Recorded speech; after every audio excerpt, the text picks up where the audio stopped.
we are going to be recalling some old memories. See, I love, apart from the random show your feet comment, I do love when you guys give me requests and suggestions in the comments. And recently, a lot of you have been wanting just a simple ear to ear whisper video. And rather than just doing a ramble video, I think they're kind of boring. I don't want to hear about, I don't think anyone wants to hear about, oh, I got up, I had some cereal, it was a little bit too cold. Okay, and so I thought it would be really cool and a different way for you guys to get to know me if I just shared a few positive and pleasant memories from my past, my deep, dark past. No. Just a good old-fashioned stroll through memory lane. And, yeah, sit back, relax. And I hope you enjoy me whispering ear to ear in this microphone. And yeah, to start off, I have 3 memories that I prepared, and I've been debating which one to start and even which one to keep, because it's actually really hard to remember fond memories. Not that I don't have any, it's just I think we as people tend to remember the bad things and not the good things. That's why I think doing something like this is pretty useful. And just a good and positive thing to do, even on the daily. Like when people wake up and they recite one thing that they're thankful for. Okay, so let's just begin. My first memory that just really sticks with me because it was just a really amazing and perfect night. It was in grade 9, actually at the end of grade 9. My friends decided that they wanted to throw a huge whole grade-wide party, a beach party. And well, of course they can't really throw it at their house because we're in grade 9 and no parents would be even moderately okay with people drinking at their house at that age. And so yeah, there really wasn't that much preparing. We just kind of told people, and my friends who were in grade 9, but looked like they were 20, somehow got alcohol, no questions asked. They actually went to the beer store and just in and out. They had a whole case full of beer, like a cooler full. I think they spent $200 that day. We all just pooled in some money, and I still won't get over this because I'm 21 now, so I'm even legal to drink in America, and I still get double carded. Maybe it's the hair. I don't know. Maybe it's the lack of any manly features on my face. It could be anything. I don't know. But yeah, so they get this whole whack load of beer that we really didn't think they would be able to get. But whatever, they're badasses and they look like they're 20. And so yeah, everything goes to plan. It's actually really weird explaining this memory because of how almost dreamlike it was. We show up at the beach. We're there for 5 minutes just putting down the keg and stuff. It's 9-10 o'clock p.m. and we start setting up a fire, and then all of a sudden people just start coming in. I swear 100 people show up at this little secluded beach. It's nobody's beach. It's we call it the secret beach. It's not so secret, but we like to think it's our beach. And so yeah, all of our friends just a small little town.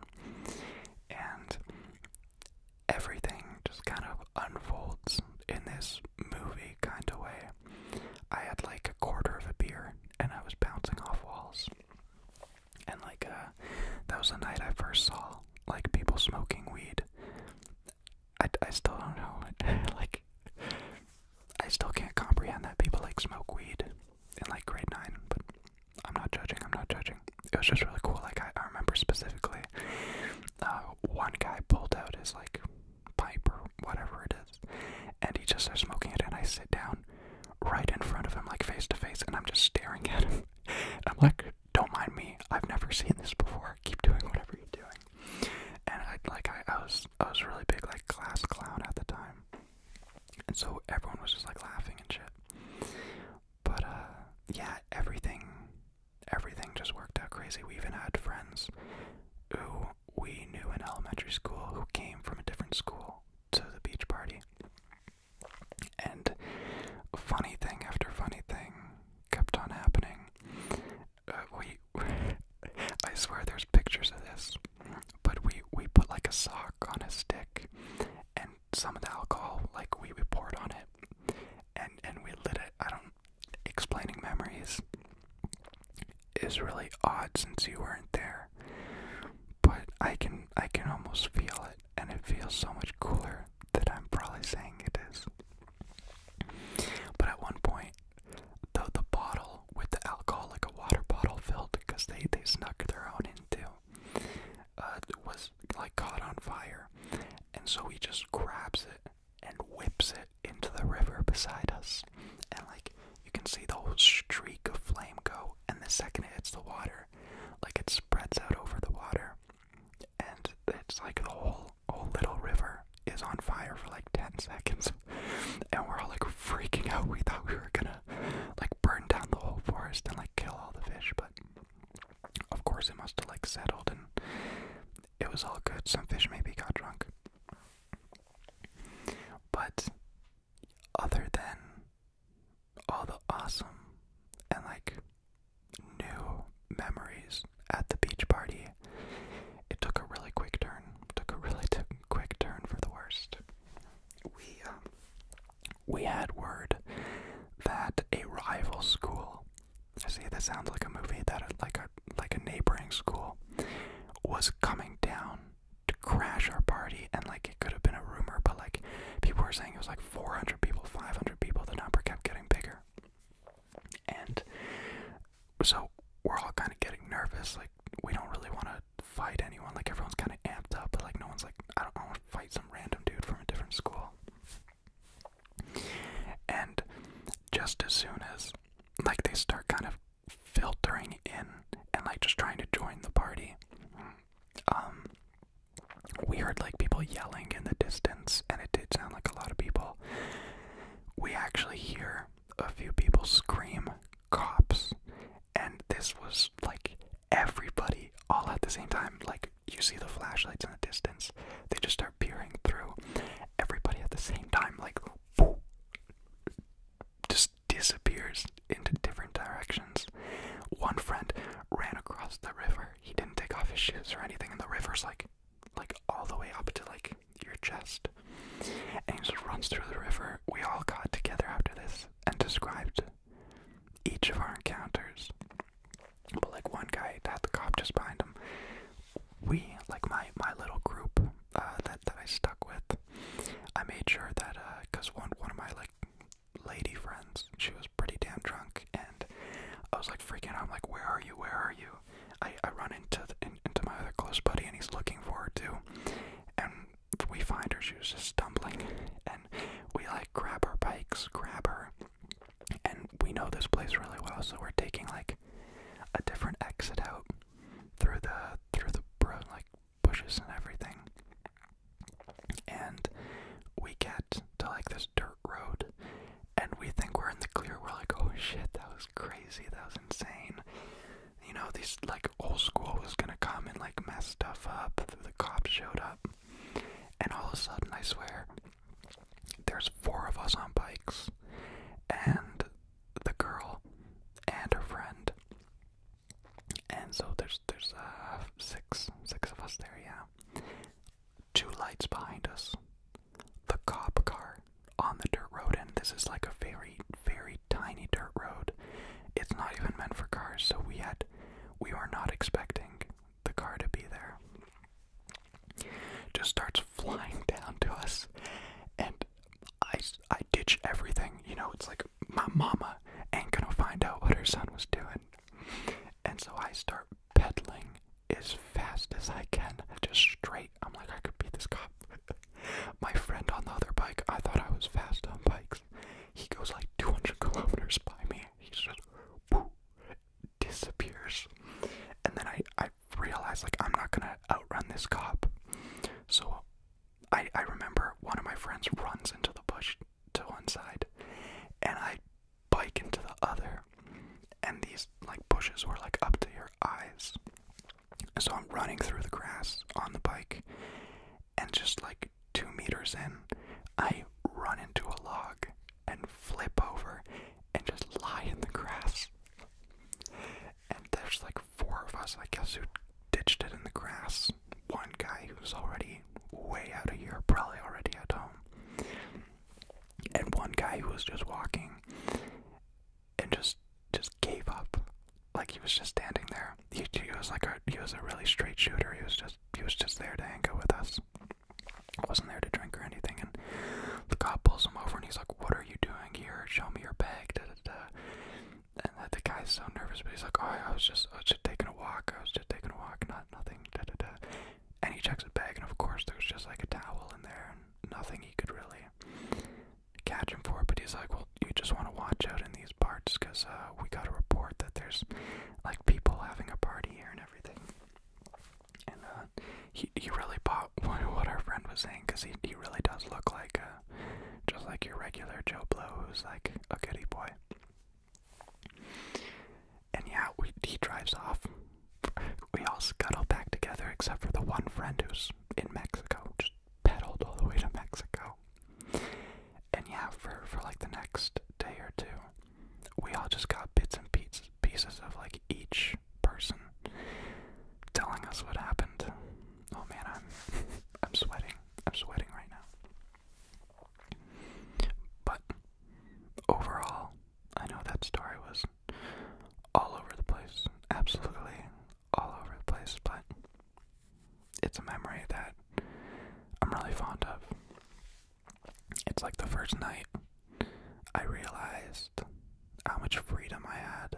So like just hanging out with friends at a beach party, getting to know other people.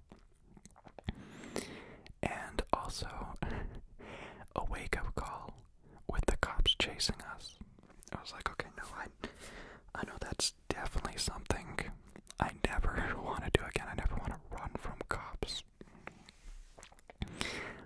But yeah, there's the first story. Now, I got so caught up in that story, I actually forgot what the other one was. Oh, this wasn't the one I wanted to say next, but, and it's not even like a really big personal one, I guess. It was when I was in grade 11. My dad, he got home from work, and he had a box, and he showed me the box, and inside the box were 2 baby like 4-day-old pigeons. I'm like, oh my gosh, where did you get these from? Can we keep them? And he says, well, yeah, I was at work, and I found a bird's nest, and the mom was dead. He said like a raccoon killed it, and the babies were just there. And so he got the 2 of them and brought them home. And at the time, of course, I wanted to be a veterinarian. And so seeing the pigeons was like the greatest thing in the world. And I did all this research to find out what I have to feed them, how much, how often. And the more I read, the more I realized I was way in over my head. I thought it'd be a lot of fun and really easy. And it was a lot of fun, but it wasn't easy. I had to feed them like every 20 minutes, and I got like this special formula from that, or for them and everything, and I'd give them a few worms here and there, but it was this where it really hit me that like I'm gonna be an adult soon. Not just because of the pigeons. I was in high school, grade 11. I was in night school because I had to do my advanced calculus in that program because I was doing, for my vet, I was doing a co-op, and there were no classes available for my schedule to have my calculus, which I needed for school too. And so I had high school, I had night school. It was every Thursday for like 3 hours. And I was also working part-time at McDonald's. And then I also had these 2 baby pigeons, which were really much more like babies. And so I remember the first day I had them, I had school. The next day it was Monday, and then the next day was Tuesday. And I remember I fed them right before I left. I felt so bad leaving them because all I wanted to do was hang out with them and feed them. And so I went to school, and I was in my first class, and then we had a break or a lunch or something. It was something. I had like a 30-minute break, and I just remember sprinting home. Like I felt nothing. I felt no pain. I felt no tired. Like I wasn't tired at all. I ran home. It's like 2 kilometers. And I fed them, and I hung out with them. I got their little formula, and you gotta hold up their head so that they don't hurt themselves. And you have to aim the formula, because they have two different spouts. And if you get in the wrong one, you of course suffocate them, because it'll go to their lungs. So I had to like squeeze a syringe down into their throat. And then I'd finish that, and I'd run back to school. And it was really crazy. It was a really crazy feeling, like I had kids on like child support or something, and like all this responsibility. It was just something else. But the story with the pigeons that really sticks with me is, we have pictures, and I'd show you, but whatever. I just hung out with them for like a whole year. I fed them. We always tried to keep them outside, so we made this wooden cage for them that we would be able to close at night. It had like this cool grate in the front. My dad's really good at that kind of stuff, and it looked like a legit bird cage. And so they'd be in there at night so no raccoons could hurt them. And then during the day I'd open it, I'd be with them, they'd be jumping around, I'd get them worms and still feed them their formula, even as they were like 30 days old, and already almost ready to fly. And I wanted to raise them in a way where I'd love to keep them, but as somebody who loves animals, I know I don't want them to be house birds. They're pigeons, they're wild pigeons.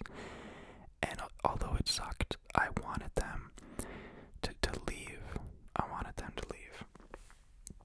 And so every day, even at one point, I remember I got these 2 pieces of cardboard, and I was like showing them how to fly, but that didn't do anything. They just learned on their own.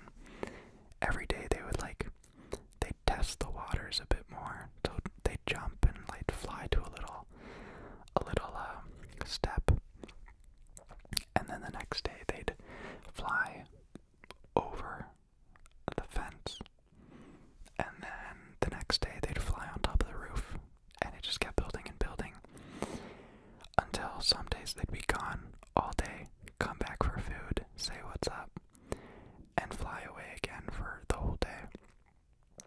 And they actually brought back friends once in a while. They're like, yeah, this is our guy, he always hooks us up with some good food, come on down. And yeah, eventually they both just flew off one day, and they didn't come back. And I hope that means that they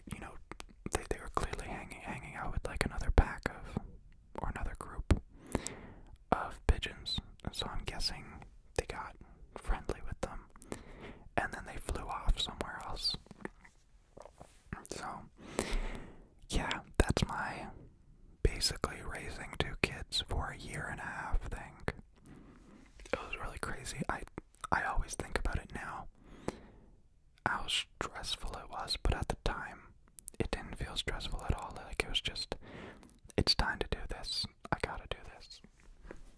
And yeah, I mean, the party taught me to be wild and experience new things, and the pigeons taught me to just take care of other things and focus on what's important and what you gotta do in life. But yeah, I was gonna give you guys another memory, but I don't remember it. See, I have such a good memory for like school and numbers and stuff, but for some reason, I swear, I don't tell this really to anybody because I know it sounds pretty bad, but I don't remember a single thing before like grade 5. Grade 5, like since I was in like grade 9, I remember realizing like I don't remember anything before grade 5. And even now I'm like, oh, it's probably just like my memory's bad. And I'd be like, I don't remember anything before grade 6, grade 7, grade 8. But I still, like, I remember things grade 6, 7, 8. I don't remember anything before grade 5.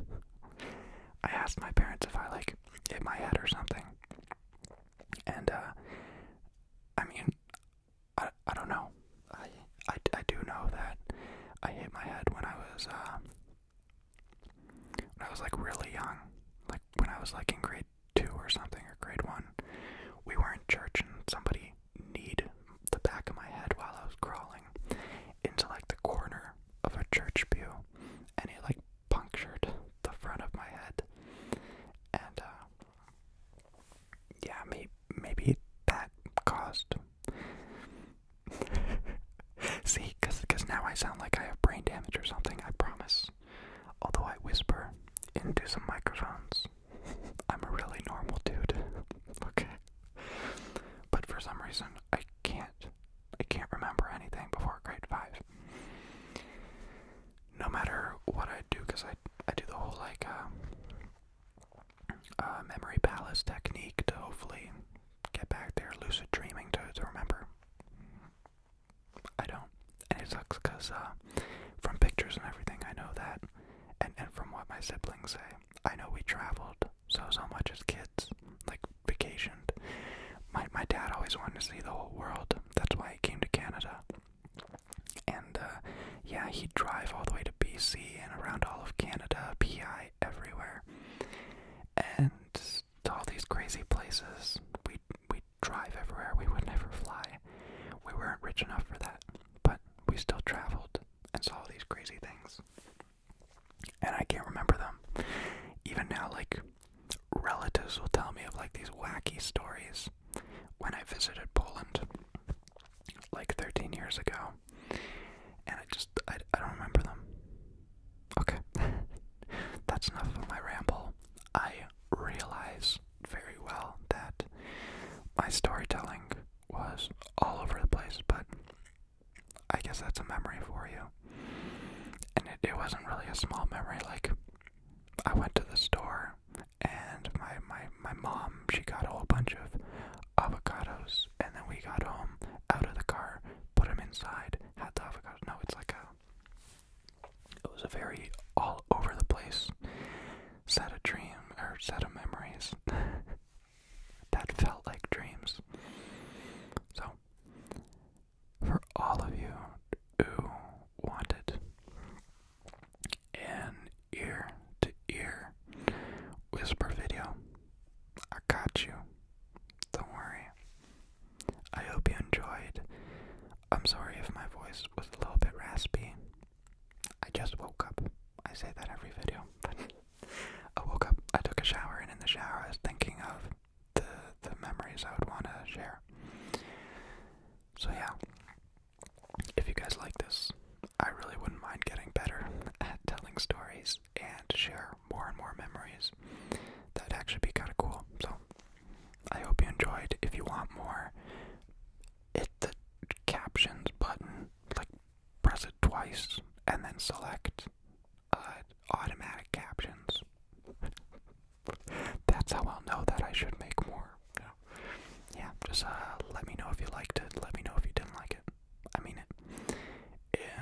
shall see you in the next video.